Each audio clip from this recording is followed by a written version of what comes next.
Dave, you had a lot of base runners today, but their starter got out of a lot of jams. It felt like, what was he doing well, and what did not go well for you offensively?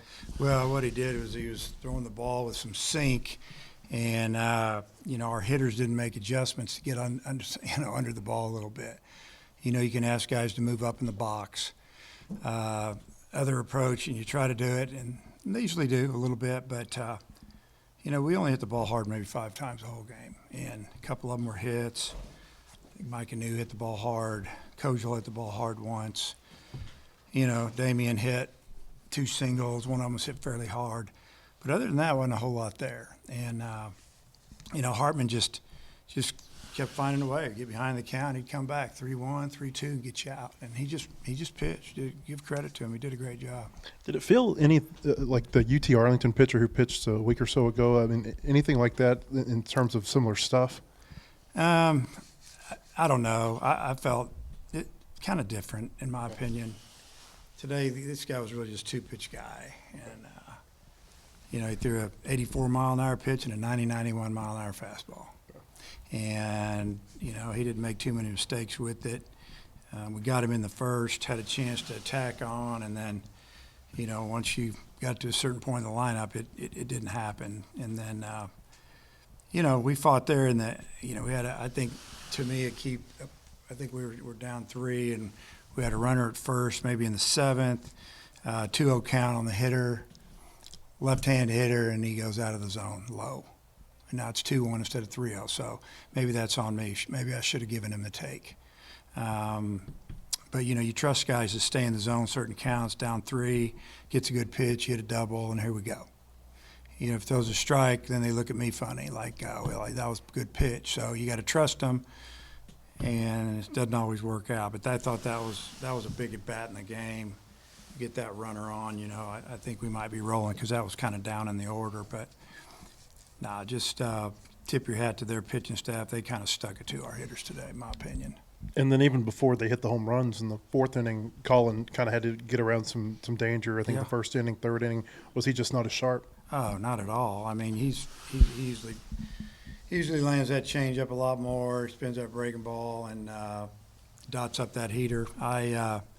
You could kind of tell early that he was either he's gonna have to get better. He was gonna have to recover. We were hoping after the,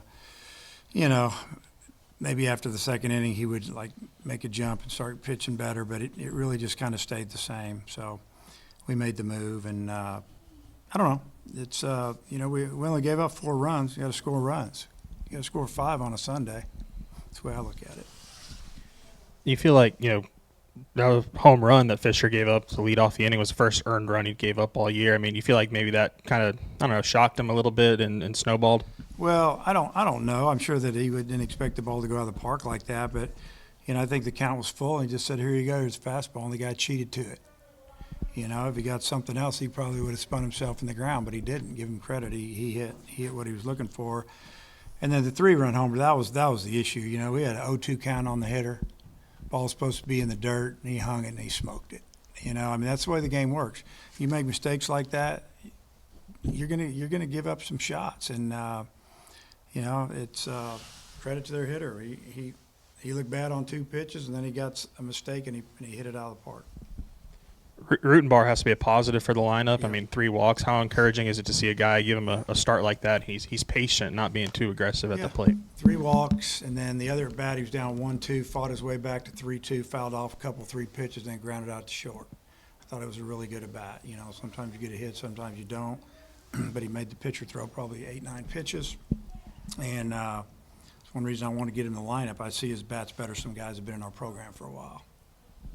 Is McIlvain a guy that's climbing up the bullpen pecking order right now? Yeah, and we're just trying to get him on the mound. There's some guys we don't want to throw on Monday. It's too close to Friday, and you can't overextend some guys. So we wanted to get him out there today. I wanted to ask you about Brumbaugh and his defense. Before last Sunday, he hadn't committed an error, and I think he's committed 5 since then. What are you seeing from him defensively? Yeah, I don't know if it might be 4, but I may be wrong. Maybe it's 5 because they didn't score 1 in there. I don't know, but it's throwing. It's called thinking. It's called just go field the ball and throw it. And You know, the other problem is he carries that bat out to the field with him, if you know what I'm saying.